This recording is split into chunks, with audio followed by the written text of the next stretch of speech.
Hello everyone, this is Adish. I'm a grade 10 student from Mumbai.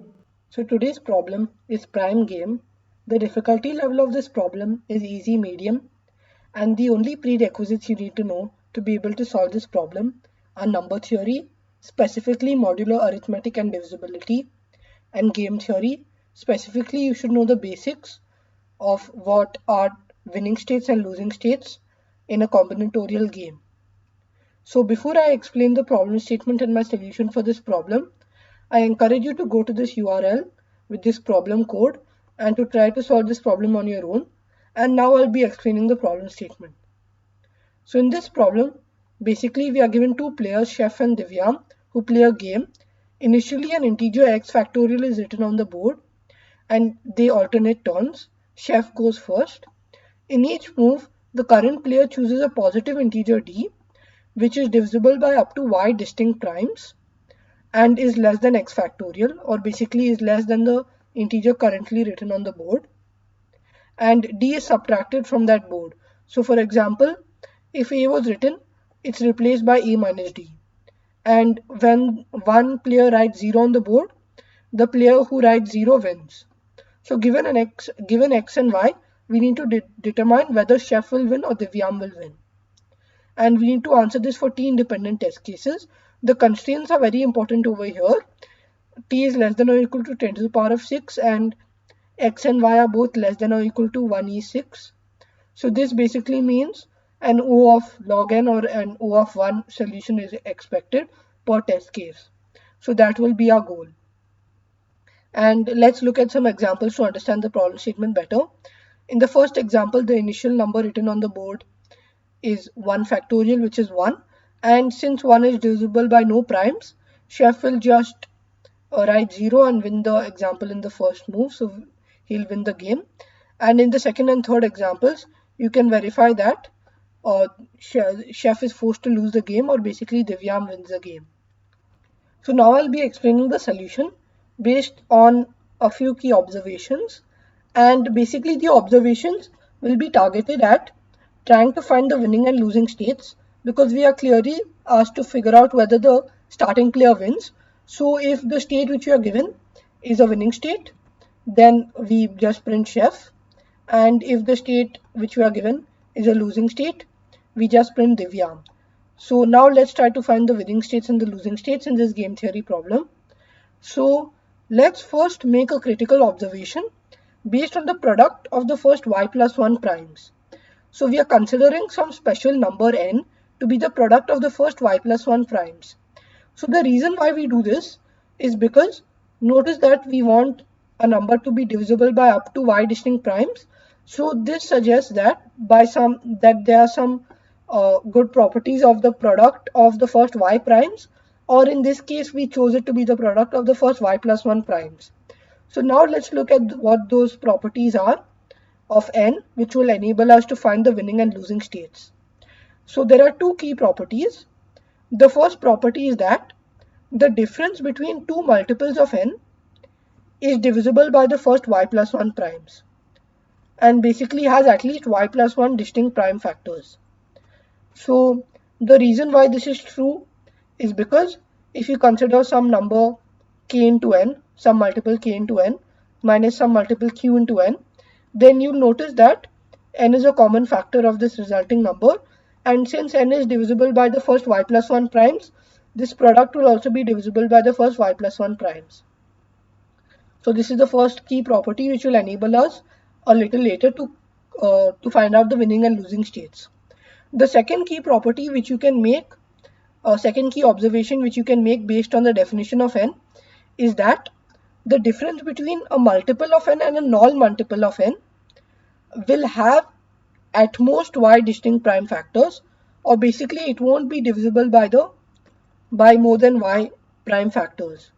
So the reason why this is true is because firstly, the difference between a multiple of n and a non-multiple of n will not have been divisible by the first y plus 1 prime factors, and that's obvious by just considering the two numbers mod the product of the first y plus 1 prime. So basically consider it mod n, then you'll notice that the difference between these two is not divisible by n, and by making the argument that basically you can prove it by contradiction.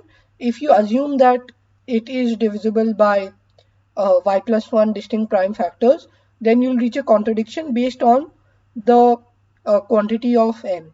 So you can check a formal proof for why that is true, but that's the basic intuition.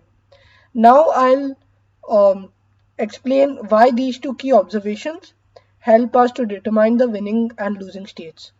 So this helps us because if we let A to be the number on the board, so basically even in the problem statement they have given A and D to be the number on the board, and D is the number subtracted from A.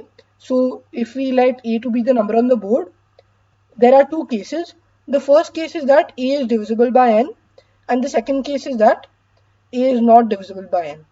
So let's analyze these two cases, and then I'll tell you why these are actually our winning states and our losing states. So let's analyze these two cases.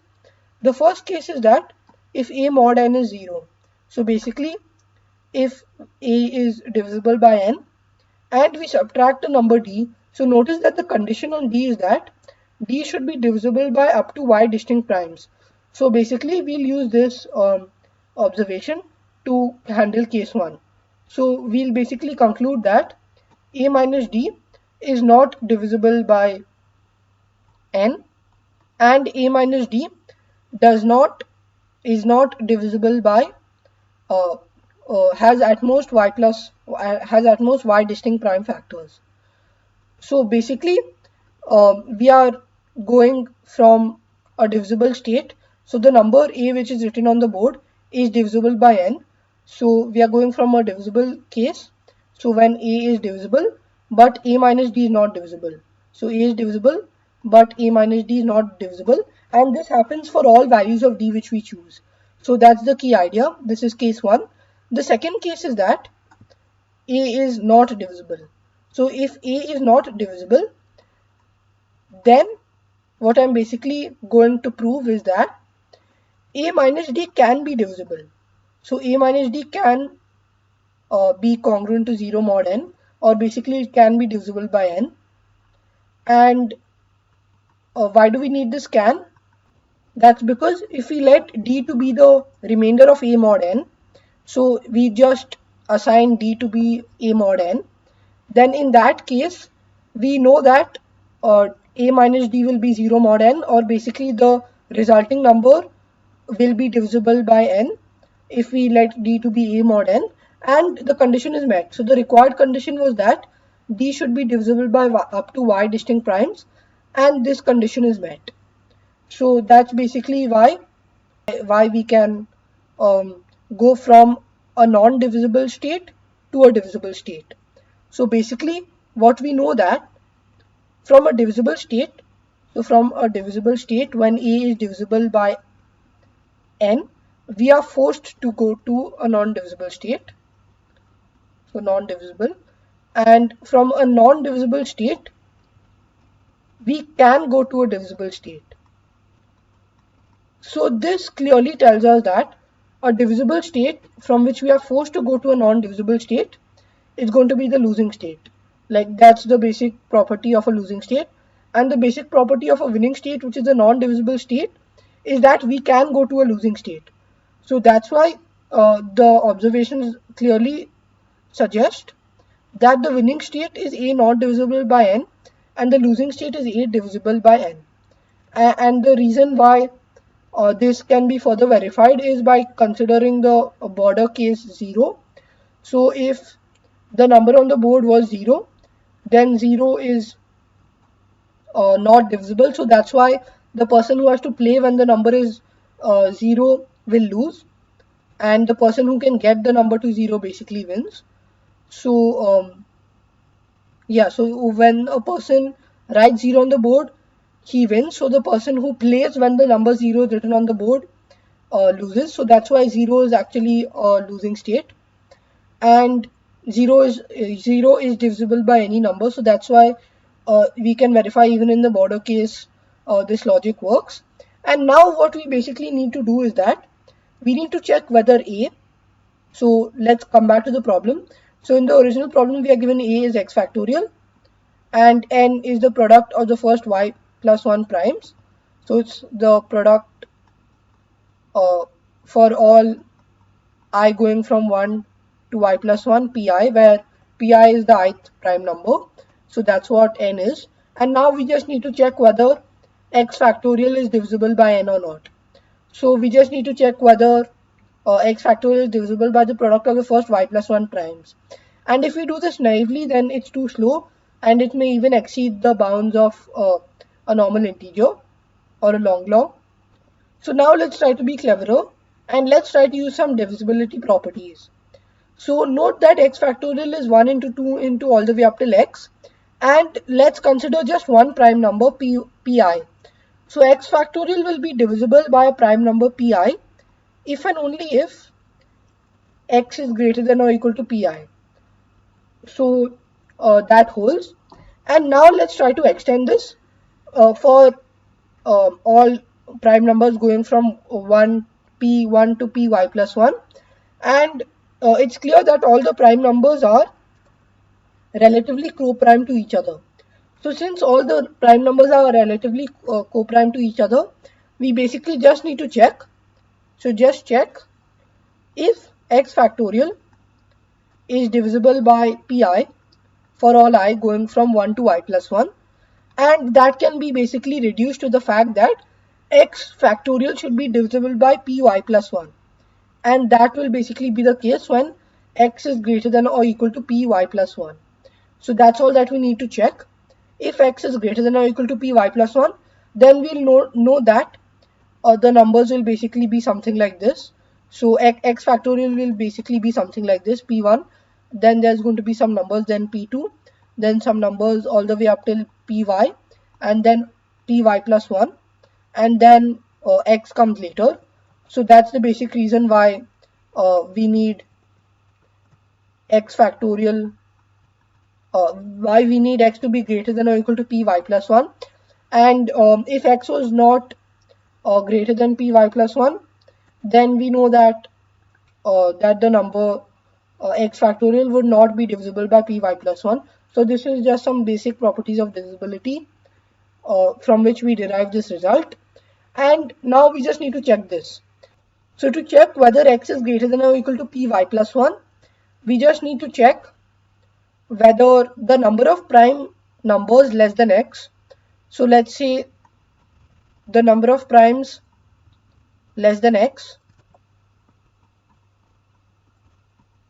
this quantity will tell us the highest prime number which is divisible by x factorial.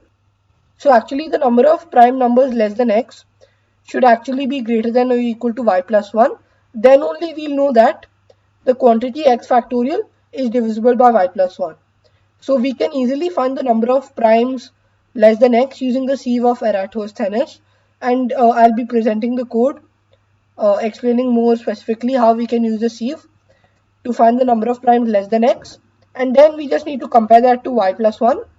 So if this is greater than or equal to y plus 1, this means it's a losing state and we print Divyam, otherwise we print chef.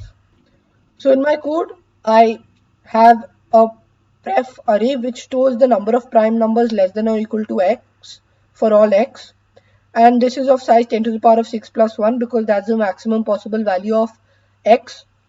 And I also have is prime, so this is the normal sieve. Then I do the normal sieve. I initialize prime of 0 and prime of 1 to be false, and basically pref of I is pref of I minus 1, and we increase that by 1 if it's a prime, and this is the normal sieve method. The remaining parts are just the normal sieve of Eratosthenes. And in the main part of the code, for each test case, I just check the value pref of x, and if that is greater than or equal to y plus 1, we print Divyam because this is a losing state, otherwise we print chef. And this is the entire code. The time complexity of the code is the same as the number of operations the sieve takes, which is a constant, about 10 to the power of 7. So that's why the time complexity is technically O of n, with about 10 to the power of 7 pre-computation operations. So now I'll just submit this code to see that it gets accepted.